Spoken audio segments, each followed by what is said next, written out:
नारद जी रूप मांगने के लिए गए। भगवान चाहते हैं ये बीमार है, इसको मैं क्या दूं। आपका परम कल्याण, ऐसा कहकर प्रभु ने कह दिया आपका कल्याण होगा, चले गए। विष्णु भगवान के समान सुंदर बनका, हाथ पर हाथ लगाने से नहीं लगा तो मैं विष्णु। प्रातः काल नारद जी सभा मंडप में गए। शीलनिधि राजा का मंडप बना हुआ है। नारद जी मानते मेरा तो रूप विष्णु जैसा है। जैसे प्रवेश किया सभी लोग खड़े हो गए।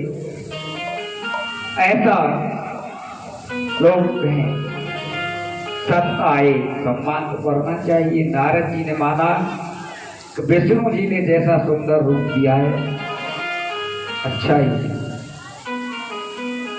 नारद जी विचार करते क्या करो। पहली गद्दी पर बैठ गए। अलग अलग मंच बने हुए जाते नारद जी को मरकट बदन भयंकर दे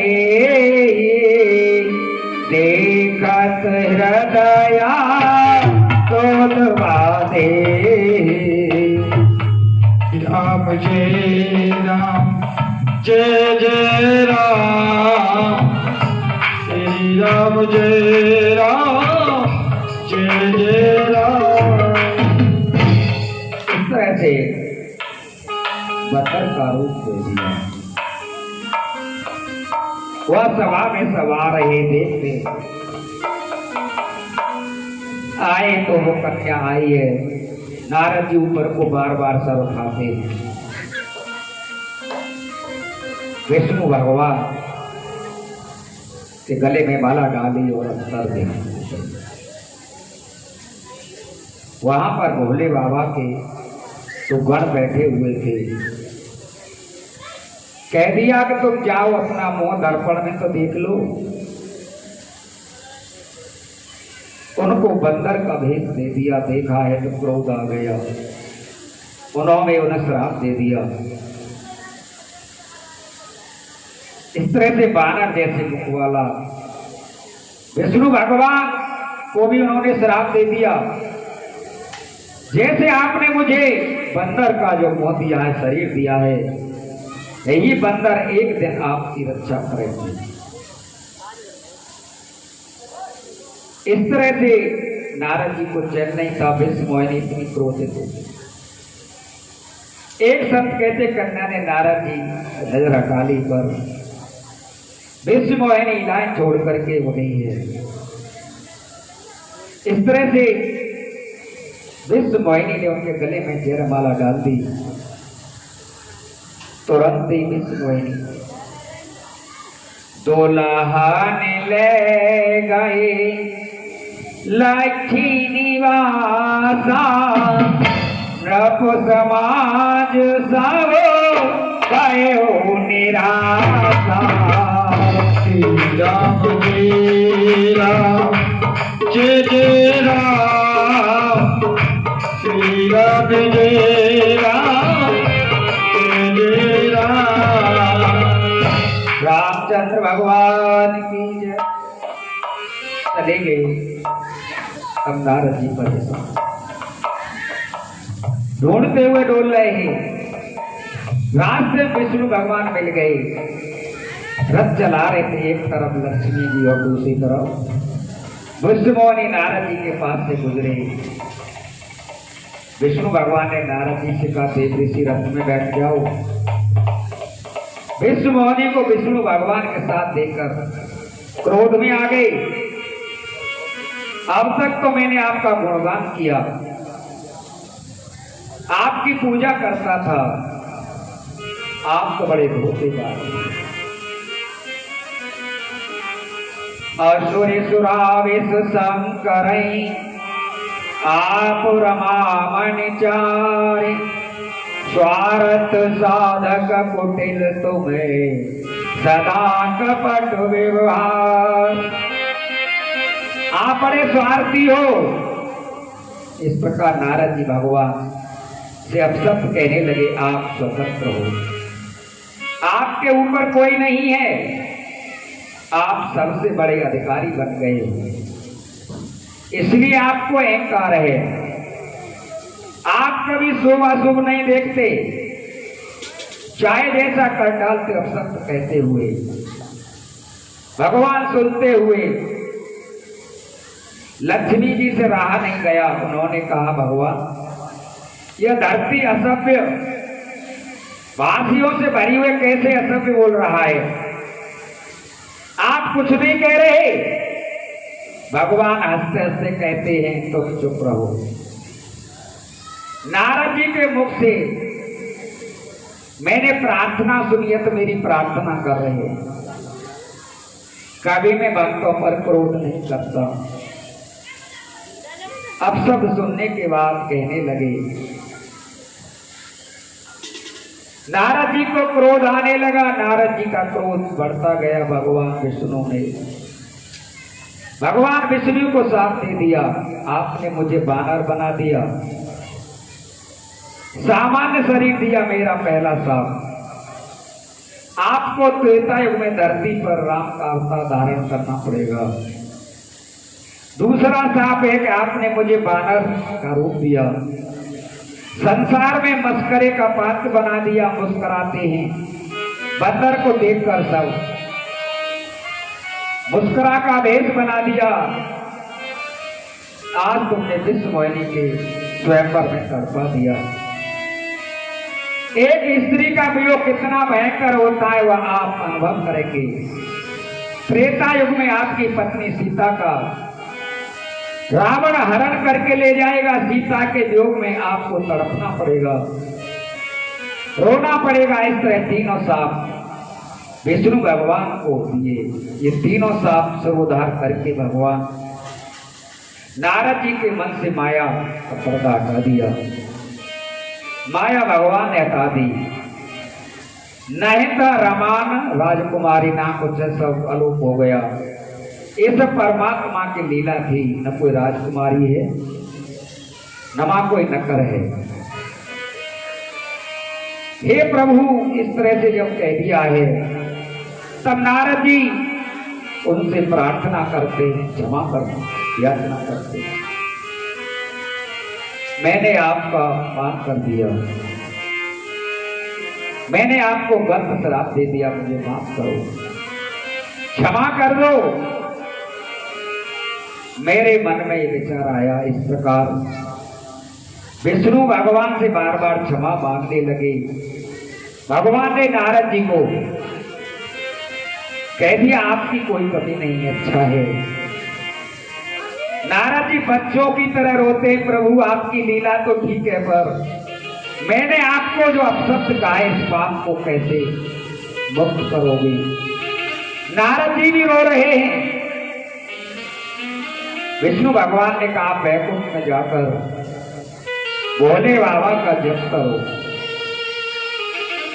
जाए शंकर सतनामा, जपहूं जाए सत शंकर नामा। आप भोले बाबा का जप करिए। भोले बाबा का जप करने से मन को शांति मिलेगी। बिना भोले बाबा की भक्ति से कोई भक्ति पूर्ण नहीं होती है। कहते हैं, शिवद्रोही मम दास कहावा, बोनर वो सपने नहीं पावा। यहाँ कहते हैं भोले बाबा की कथा पहले क्यों आई, तो यहाँ पर कहते हैं भरद्वाज मुनि, सबसे पहले भोले बाबा की कथा आती है, तभी भक्ति आगे को चलती है। नारद जी भगवान को नमस्कार करके भोले का जप करने के लिए चले गए। शिव जी के घर आकर प्रार्थना करते, महाराज हम ब्राह्मण नहीं हैं, भोले बाबा के गण ने हमने आपका मजाक उड़ा दिया, उसका फल हमें मिल गया। नारद जी को दया गई। उन्होंने कहा, आपने राक्षस होना पड़ेगा, त्रेता युग में आपको रावण और कुंभकर्ण बनना पड़ेगा। इसका सबसे बड़ा फायदा यह है कि आपको मारने के लिए भगवान को अवतार लेना पड़ेगा।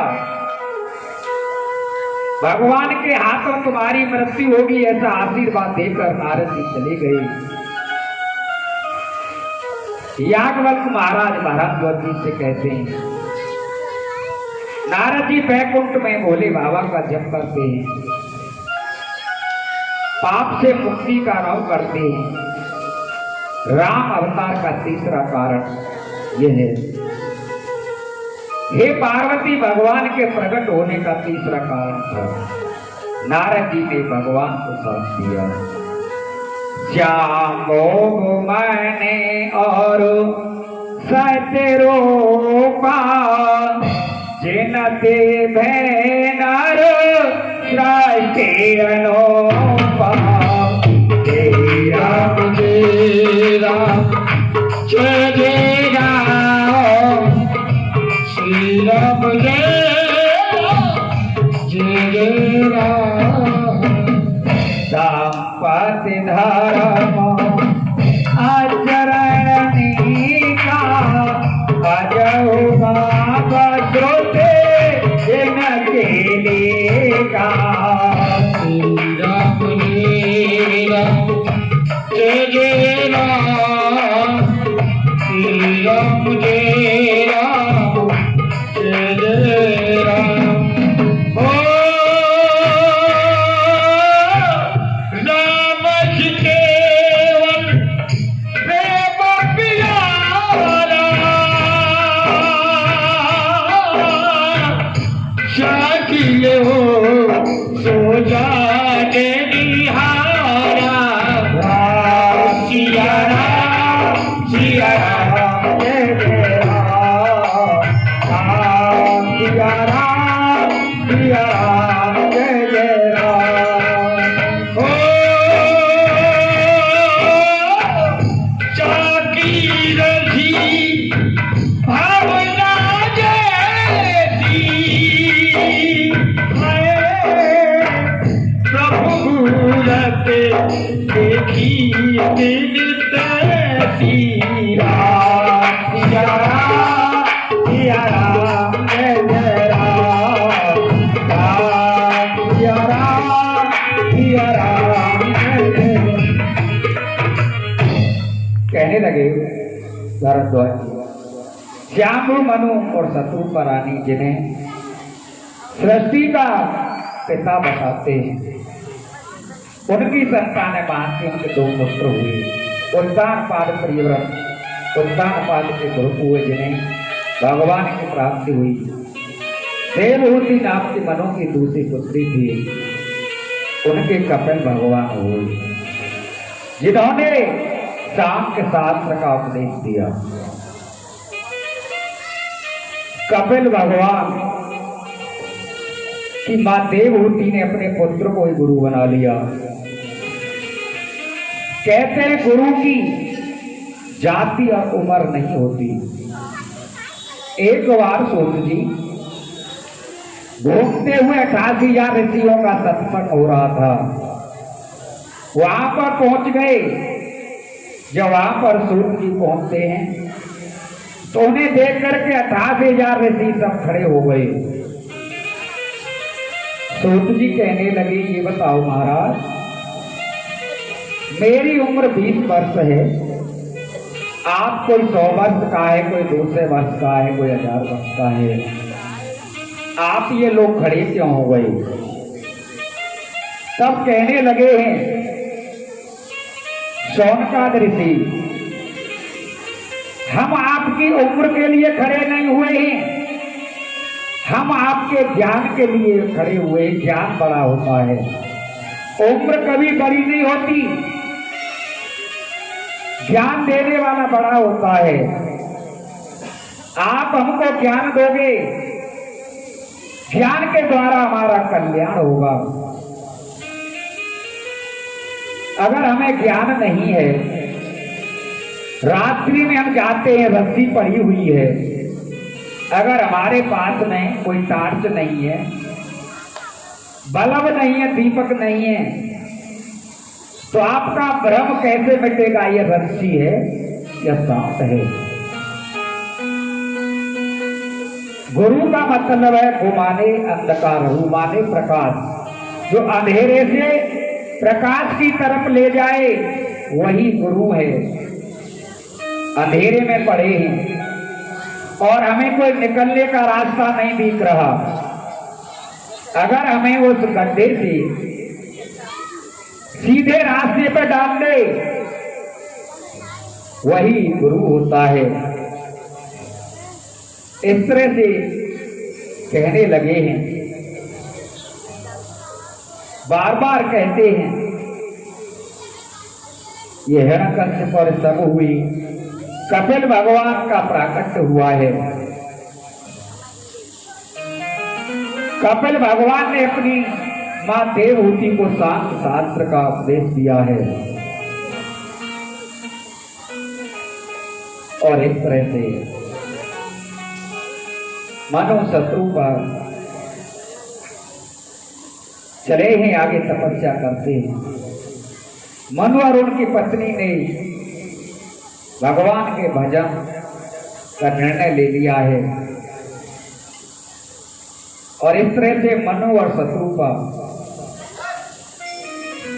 भगवान का भजन करते हैं। ओम नमो भगवते वासुदेवाय, ओम नमो भगवते वासुदेवाय, ओम नमो भगवते वासुदेवाय, ओम नमो भगवते वासुदेवाय, ओम नमो भगवते वासुदेवाय, ओम नमो भगवते वासुदेवाय, ओम नमो भगवते वासुदेवाय, वासुदेवाय कृष्ण देवाय, वासुदेवाय कृष्णदेवाय, ओम नमो भगवते वासुदेवाय। जय श्री राधे श्याम। ये 12 अक्षर का मंत्र दीक्षा दे दी। मनु शत्रुपा इसको जप रहे हैं। यही 12 अक्षर का मंत्र भागवत जी में है और यही रामायण जी में है। इसको जप रहे हैं। इसी मंत्र को नारद जी ने धर्म जी को दिया। धर्म जी ने इसी मंत्र का जप किया। 5 वर्ष की उम्र थी, परमात्मा का दर्शन हो गया। इस तरह से इनकी अटल समाधि लग गई। वहां पर परमात्मा आई। अब यहां पर कहते हैं कि ये तो कृष्ण जी का मंत्र है। यहां पर शंका करने लगे हैं। इस तरह से जब कहने लगे ये तो इससे तो श्री कृष्ण प्रकट होते हैं और करना है राम जी को प्रकट। तो कहते हैं इनमें कोई अंतर नहीं है। राम कृष्ण दो एक हैं, अंतर नहीं निमेष। इनके नयन गंभीर हैं, इनके नयन विशेष। कहते हैं राम कहो या कृष्ण कहो, दोनों का मतलब एक ही है।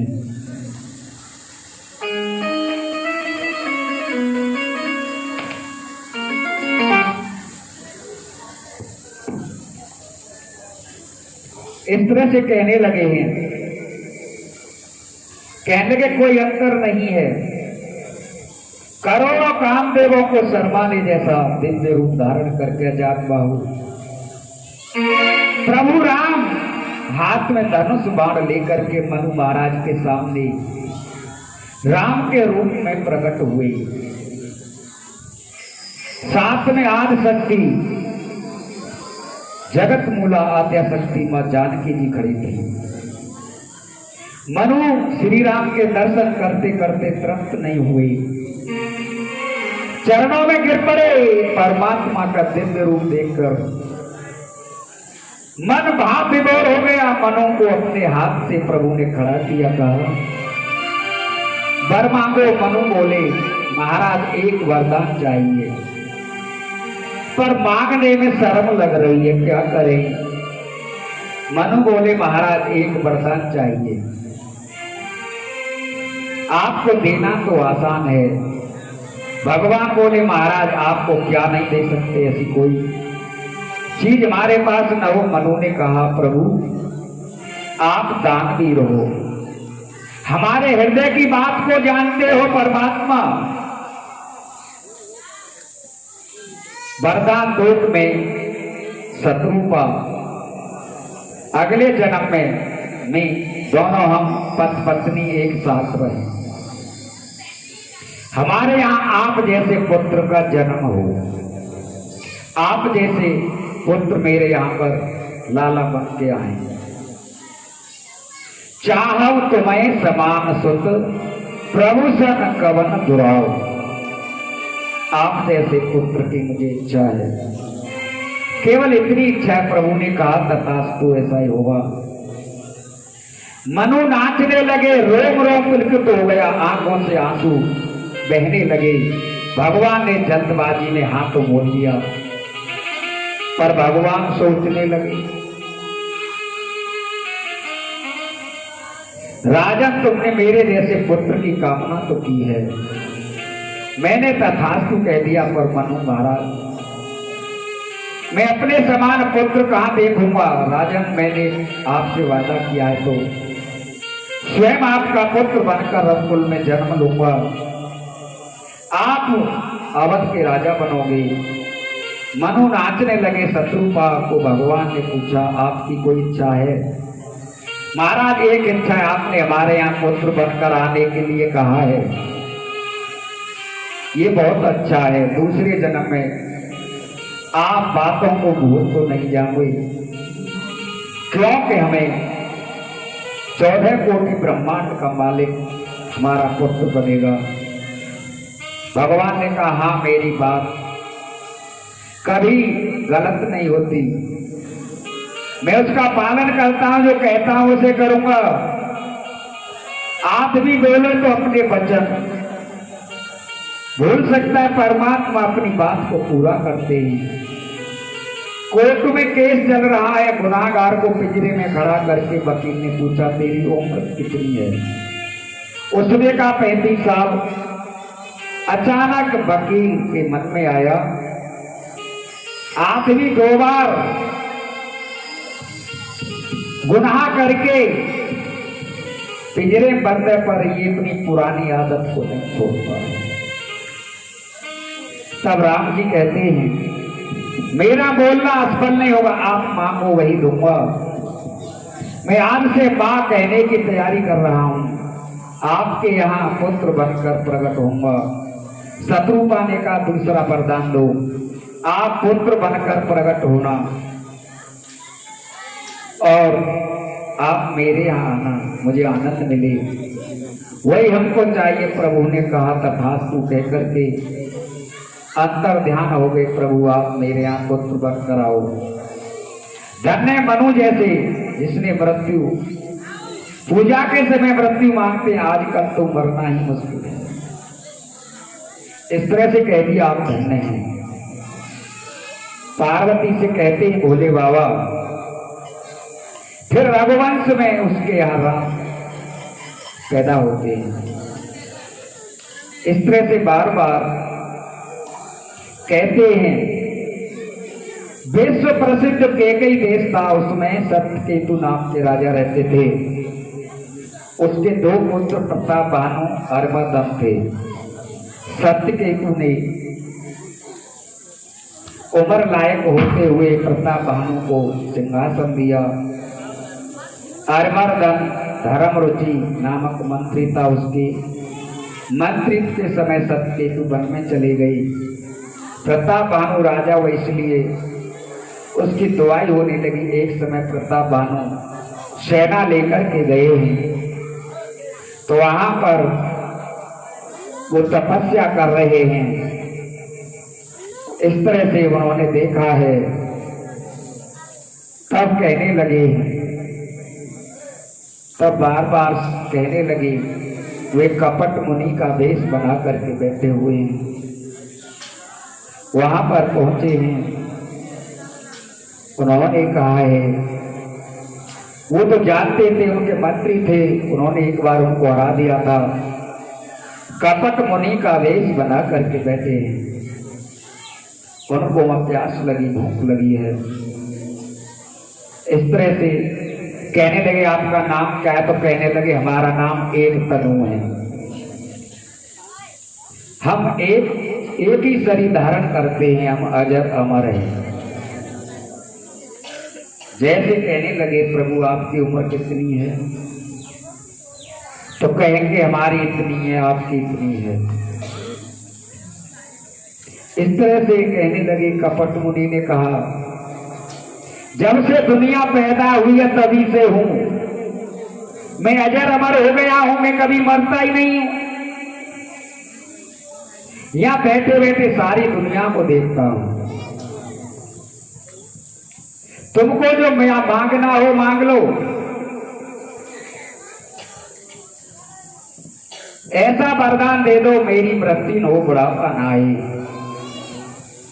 कपट मुनि ने कहा ऐसा ही होगा। कपट मुनि तुरंत ही तथास्तु कह दिया। कपट मुनि ने कहा तुझे कोई मार नहीं सकता, पर तुझे एक काम करना पड़ेगा, ब्राह्मण का वेश धारण करना पड़ेगा। प्रताप भानु ने कहा ब्राह्मणों का वेश क्यों धारण करूं? कपट मुनि ने कहा एक नियम है, मैं रसोई बनाऊं और तू ब्राह्मणों को मांस मदिरा का भोजन, ब्राह्मणों का भोजन पवाई। जितने ब्राह्मण खाएंगे उतने तेरे बस में हो जाएंगे। प्रताप भानु बोले प्रभु आप मेरे यहां आओगे? कपट मुनि बोले हाँ मैं तुरंत आऊंगा। तेरा इतना प्रेम है, तेरे प्रेम के कारण मैं आ जाऊंगा। और पुरोहित के रूप में महल में 3 दिन बाद आऊंगा। प्रताप भानु सो गई। सुबह उठे तो वहां पर प्रताप भानु सो गए। सुबह उठे तो मैं पहुंचा दूंगा कह दिया।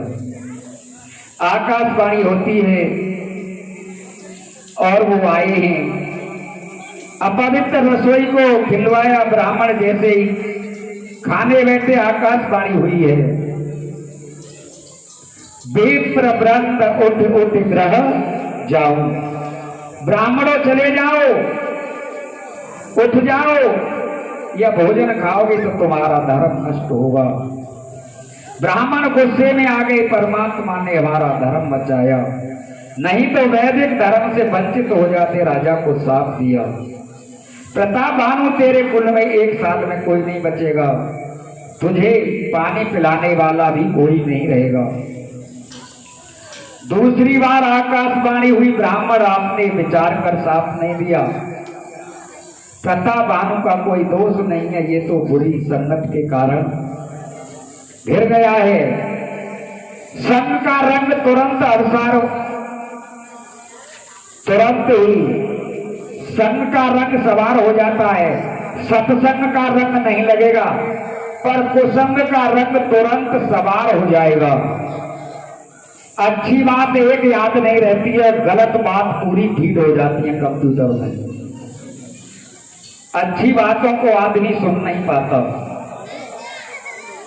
मुसीबत में पड़ गए हम तो संगति के कारण है। प्रताप भानु के सामने ब्राह्मणों ने प्रार्थना की 1 साल में तेरी मृत्यु होगी, दूसरे जन्म में राक्षस बनना पड़ेगा।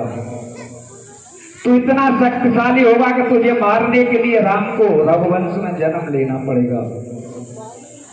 ईश्वर के हाथों तेरी मृत्यु होगी। इतना आशीर्वाद देकर वे चली गई। इधर काल के कपट मुनि ने राजा को पत्र लिखे, सभी राजाओं ने प्रताप भानु पर हमला कर दिया।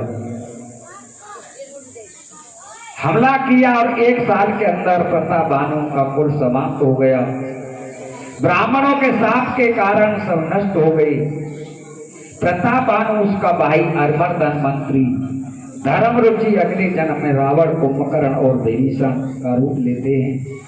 प्रताप भानु के कुल में अन्य पुरुष भी अगले जन्म में राक्षस का रूप बने। रावण, कुंभकर्ण, विभीषण ने खूब तप किया।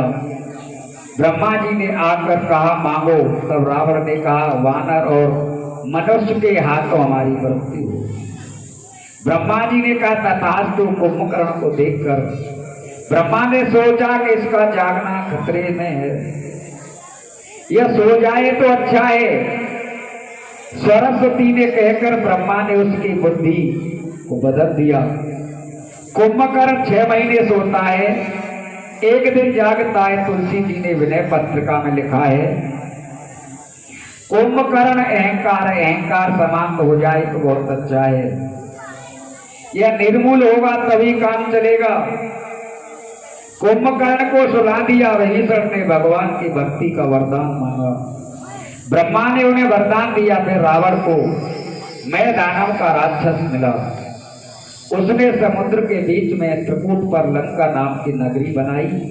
रावण ने लंका जीत ली, अपना निवास लंका में बनाया, अपने कुटुंब को उसमें रखता है। संसार को ताकत दिखाने के लिए कैलाश को उठाया, कुबेर का खजाना लूटकर पुष्पक विमान में ले गया। पाताल में जाकर नाग कन्या का वर्ण किया। रावण अधिक शक्तिशाली साबित हुआ, जो देखा वही लूटा। अपने आदमियों को सूचना दी कि इसको लूट के लेके आओ। साधु संतों को कष्ट देता है, आश्रमों में आग लगाता है। इंद्र जी से कहा देवताओं को कष्ट दो।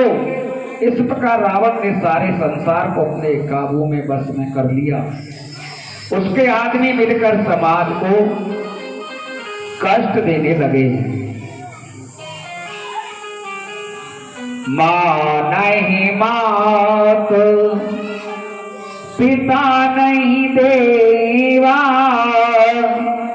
साधु सन कर बावै सेवा, मंगल भवन मंगलिहारी, धनुष दशरथ अजीर बिहारी। रावण ने ऐसा समाज पैदा हुआ, समाज पैदा कर दिया। माता पिता को गुरु को नहीं मानते, साधुओं से सेवा कराने लगे। भोले बाबा कहते हैं पार्वती, जिस आदमी का ऐसा आचरण हो उसे राक्षस मानना चाहिए। पाप इतने बढ़ गए, धरती परेशान हो गई। गाय का रूप लेकर देवताओं के पास गई और उन्होंने कहा जितने पर्वत हैं सबको इकट्ठे करो, अब हमें चाहिए अब तो धरती। देवता एक ही उपाय कर रहे हैं, हमको कौन बचाएगा? उस पार ब्रह्म की प्रार्थना करें, संसार के मालिक इस धरती पर जन्म लेंगे तभी पाप से मुक्ति होगी। भोले बाबा कहते हैं पार्वती, उस समय देवताओं के साथ मैं नहीं था। ब्रह्मा जी ने देवताओं से पूछा, यहां तो किसी ने, और इस तरह से अब कहां मिलेंगे? देवता सब कहते हैं भगवान कहां मिलेंगे? भोले बाबा भी साथ हैं। उस समय भोले बाबा को हंसी आ गई।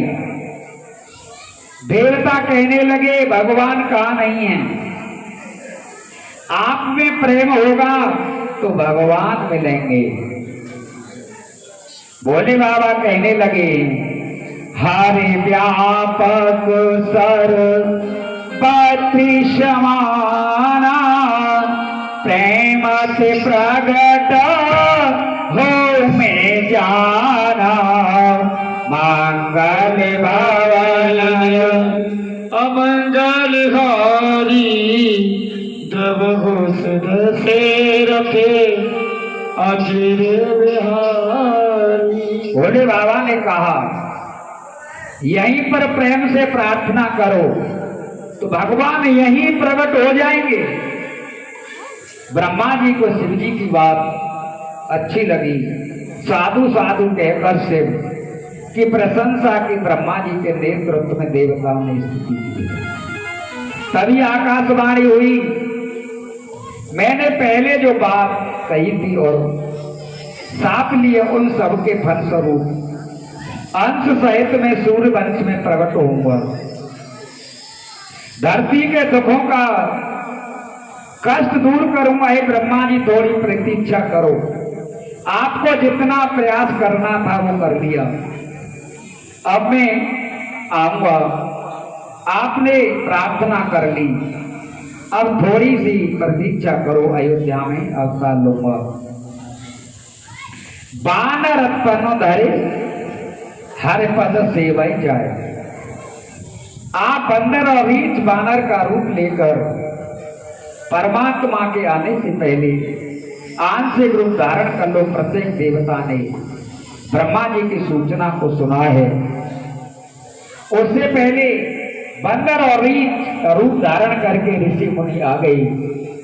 भगवान के अवतार का पूर्ण संकल्प हुआ। फिर गोस्वामी जी अयोध्या के बारे में बताते हैं। अवधपुरी राघ कुलमणि राव वेद विदिते कसरत नाओ। श्री राम जय राम जय जय राम। श्री राम जय राम जय जय राम। धर्म धुरांतर स्वामी ज्ञानी हृदय भगत नाथे सारंग पाने। श्री राम जय राम जय जय राम। श्री राम जय राम जय जय राम। एक बार पति मन माही भई गलान मोर सोत गाये।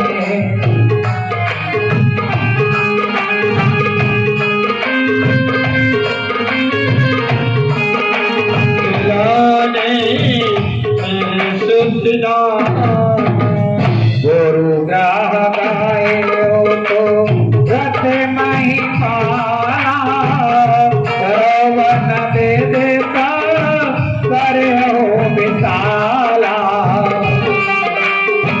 जय राम जय जय राम। श्री राम जय राम जय जय राम।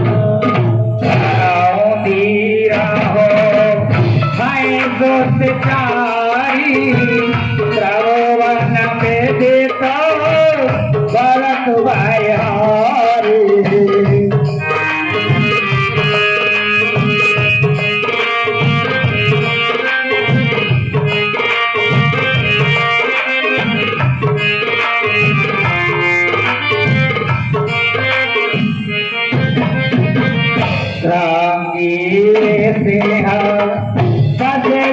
गुलामा पुत्र काम शुभ यज्ञ करावा।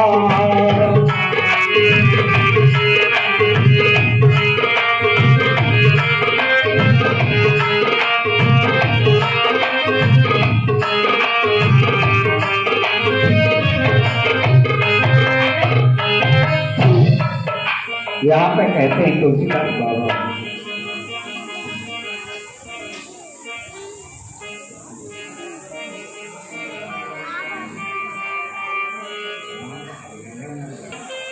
तुलसीदास बाबा जी लिखते हैं सरयू के किनारे अवधपुरी है। अवधेश का शासन है जिसका नाम वेदों में प्रसिद्ध है। उनका नाम महान है रघुवंश के सच्चे। एक बार रघुवंश के सिद्धांत पढ़ने पर वो राम राज्य था, वही सब कुछ कर सकता था, पर अवध के सिद्धांत पढ़ने पर रघुवंश का शासन पवन पर भी था। रघुवंश में रघु ने पवन से कहा, हे पवन देवता, कोई भी समाज की बहन बेटी गांव के बाहर निकली हो, धूप में धीरे चल रही हो, पेड़ के नीचे सो गई हो, तो आप इस तरह बहना का वस्त्र ऊपर न हो जाए, हवा को मत चलाना, बहन बेटियों की लाज को बचाना। इस रघुवंश ने पवन को इस तरह बहाया, बहुत से लोग दिगंबर हो गए पवन द्वारा ढकने, और इस तरह से कहने लगे आपको मर्यादा से बाहर नहीं जाना। और जब जब समुद्र मर्यादा तोड़कर बाहर आया तो लोगों को विश्वास हो जाता है कि समुद्र में से रतन निकल रहे समुद्र को दे देने के लिए। रघुवंशी अवधपति राजा दशरथ थे, धर्म धुरंधर गुण निधि और ज्ञानती थे। इस तरह से राम कृष्ण परमहंस कह रहे हैं, बहुत बड़ा मेला हो तो बालक भूल में पड़ सकता है, तब बालक सावधान हो तो पिता की उंगली पकड़ कर चलता है। जिससे भूल पड़ जाए, पिता तो पुरुष होने कितने मित्र मिले, संबंधी मिले, हाथ मिलाने के निमित्त राम राम करने से संभव होता है, इसलिए उंगली पकड़ करके चलते हैं। इस तरह से कहा है। राजा दशरथ में ज्ञान और भक्ति का भंडार है। एक बार दशरथ महाराज को गिलानी हुई तो यहां पर बहुत से प्रश्न उठते हैं कि महाराज को एक बार ही गिलानी क्यों हुई और कैसे हुई। तो यहां कहते हमारे संत, एक बार दशरथ महाराज गद्दी पर बैठे हुए हैं और वहां पर जैसे यहाँ पर हमारी माता बहनें बैठी हुई, जैसे दरबार लगा हुआ था, और वहां पर उनकी गुरु माता अरुंधति वशिष्ठ मुनि की पत्नी बैठी हुई थी। वे सोच रही हैं आज तक राजा के कोई पुत्र नहीं है, अगर पुत्र नहीं होगा तो हमारे आगे को पुरोताई क्या करेंगे, हमारे यजमान के यहाँ वंश नहीं बढ़ेगा तो किसके यहाँ हमारा जीवन यापन होगा। और गुरु पत्नी बार बार एक बच्चे को नोच लेती है, बच्चा रोता है। दशरथ महाराज कहते हैं इस बच्चे को चुप नहीं करेगी, शोर कर रहा है। दोबारा से उस बच्चे को नोच लिया, बच्चा रोने लगा। ये किसका बच्चा है, इसे चुप करो। बार बार यहां पर शोर बचा रहा है, हमारे दरबार में झगड़ा मत करो, शांति करो। तब गुरु पत्नी कहने लगी तूने कभी बच्चे देखे हैं, तू जानता है बच्चे का दर्द क्या होता है। उसी समय राजा को बड़ा कष्ट हुआ, अगर मेरे पुत्र होता तो आज मेरी गुरु मां इस तरह से नहीं कहती। उसी समय राजा को गिलाने दुख हुआ। और एक कारण और बताते हैं हमारे संत, एक बार दशरथ महाराज इंद्र के पास में गए, वहां पर बैठे हैं तो इंद्र ने सिंहासन पर बैठाला। कुछ समय के बाद जब दशरथ महाराज इंद्र के पास से आए तो उनका वहां पर एक दुपट्टा रह गया था। दशरथ महाराज उस अपने दुपट्टे को लेने के लिए वापस गए तो वहां पर इंद्र ने उनके दुपट्टे को अलग रखवा दिया। ये निपुत्री राजा है, इसका वस्त्र हमारे वस्त्र से नहीं छूना चाहिए। उस पलंग को भी वहां से अलग हटवा दिया। ये दो कारण तो हमने संतों के मुख से सुना है। इस तरह से उसी समय राजा को गिलानी हो गई और वो तुरंत ही गुरुजी के पास में गए हैं। गुरुजी से कहने लगे गुरुजी मुझे क्या करना चाहिए। वहां पर श्रृंगी ऋषि को भी बुलवाया है और वहां पर पुत्र कामेष्ट यज्ञ भी कराया है। तब वशिष्ठ जी कहते हैं महाराज धीर रखो, धीरज धरो, आपको एक नहीं 4 पुत्र होंगे आपके यहां, तो वे साम्राज्य पुत्र नहीं होंगे, तीनों लोकों में नाम हो जाएगा, भक्तों के कष्ट को हरण करेंगे, दुष्टों को मारेंगे।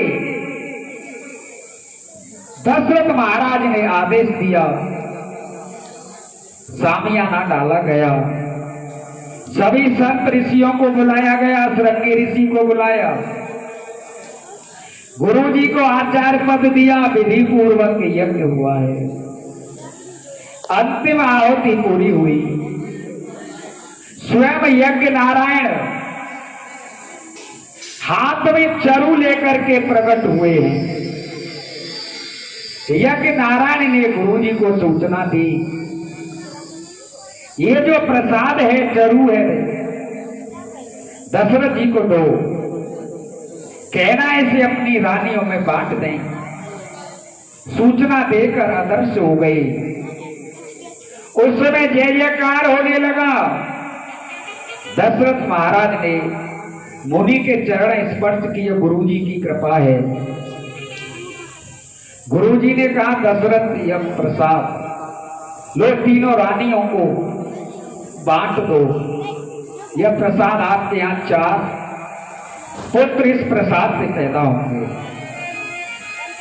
दशरथ महाराज को आनंद आया, प्रसाद को लिया और सिर पे चढ़ाया। कोई प्रसाद नहीं तो सबसे पहले सिर पे चढ़ाना चाहिए। सिरोधार करके उस प्रसाद को लिया और उस गए हैं रानियों के पास। प्रसाद का आधा हिस्सा कौशल्या को दिया। उसका योग्य सम्मान हुआ, क्योंकि वह सबसे बड़ी है। कौशल्या प्रभु का ध्यान करते करते चलती है। बाकी प्रसाद के 2 भाग किए, उनमें से एक केकई को दिया, केकई ने लिया, बाकी के 2 भाग किए। एक भाग केकई को, दूसरा भाग कौशल्या के हाथ में रख दिया और कहा है यह सुमित्रा को दे दो। यह जरा विचित्र लगता है कि बाकी भाग सुमित्रा जी को देने के बदले 2 भाग करके दिए। आधा भाग कौशल्या को दिया, ठीक है, परंतु बाकी के 2 भाग क्यों किए? तब उनके मन में संघर्ष होता, केकई और सुमित्रा को दर्जा समान प्राप्त है, मैं पहले केकई को दूं, सुमित्रा नाराज नहीं हो जाए। सुमित्रा को पहले दूं तो केकई नाराज न हो जाए। इस तरह से चक्कर में पड़ जाती है। बहुत कारण बताए जाते हैं, कारण अनेक हैं। सुमित्रा पहले इस महत्वपूर्ण प्रसंग पर नाराज होना ठीक नहीं है। केकई को पहले दूंगा तो सुमित्रा नाराज होगी, पर उसके हाथ अन्याय करते हुए मेरा मन दुखी होगा। सुमित्रा जी बोलती नहीं, इसलिए दशरथ जी को दुख हो रहा है। यदि दोनों हाथों प्रसाद दे दूं तो ठीक नहीं, क्योंकि बाएं हाथ से प्रसाद देना शास्त्र के विरुद्ध है। रघुवंश में धर्म की एक एक मर्यादा का पालन होता है। बाएं हाथ से प्रसाद नहीं दिया जाता, 2 बार प्रसाद नहीं दिया जाता। इस तरह से भावुक हो गए, धीरे धीरे बाएं हाथ रखते एक तरह से लेने वाला परलोक भी का नाश करता है। इस तरह दशरथ जी ने संघर्ष का अनुभव करते हुए चौथा हिस्सा केकई को दिया, फिर बच्चे भाग के 2 टुकड़े किए। दोनों रानियों को हाथ में रखकर कहा, आप दोनों रानियां सुमित्रा का सम्मान करो। इसी तरह दशरथ महाराज युक्ति पूर्वक प्रसाद को देते ही चक्रवर्ती राजा हैं। इस तरह से सम्मान हुआ है। इस प्रकार प्रसाद का बंटवारा हुआ। थोड़े दिनों में तीनों रानियां गर्भवती हो गई। कौशल्या जी की उदर में परमात्मा का ब्रह्म तेज है। हमारे यहाँ कहने में आता है कि भगवान पैदा नहीं होते, परंतु मेरा प्रभु जन्म भी लेता है, क्योंकि वह सर्वशक्तिमान है। भगवान प्रकट हुए तब यह लिखा है कि वही प्रकट कृपाला दीन दयाला। और राम के रूप में अयोध्या कांड में लिखा है, जन्म एक संग जन्मे भाई। यहां प्रभु को पैदा किया, यहां लिखते हैं जादनते हर गर्भ आए। प्रभु गर्भ में आए, कौशल्या जी के मुख से बतलाते हैं मम उर्सोवासी, मम उर्वासी हुए मेरे पुत्र बसते हैं, उर्वासी माता बन जाती हैं। भगवान उदरवासी बन जाते हैं, प्रकट हो सकते हैं, तो जन्म ही ले सकते हैं। तीनों रानियां गर्भवती हुई, बाहर नहीं निकलती हैं, भोले बाबा की पूजा करती हैं। रघुवंश की महान रानियां सदाचार में रहती हैं। इस तरह समय बीतता गया, प्रभु के प्रकट होने का समय आया। योग लगन पार तिथि घड़ी पर अनुकूल बन गए चराचर सभी, खुश हो रहे सब। राम जन्म का दिन आता है, कौशल्या मैया एकांत में रहती हैं। सब रानियों से कह दिया मेरे पास से चली जाओ, और वो प्रभु का ध्यान करती हैं। वही शत्रु पाए और ध्यान करती हैं, प्रभु जो आपने मुझसे वायदा किया था उस वायदा को तो निभाओ। और एकांत में समाधि लगा करके बैठ गई हैं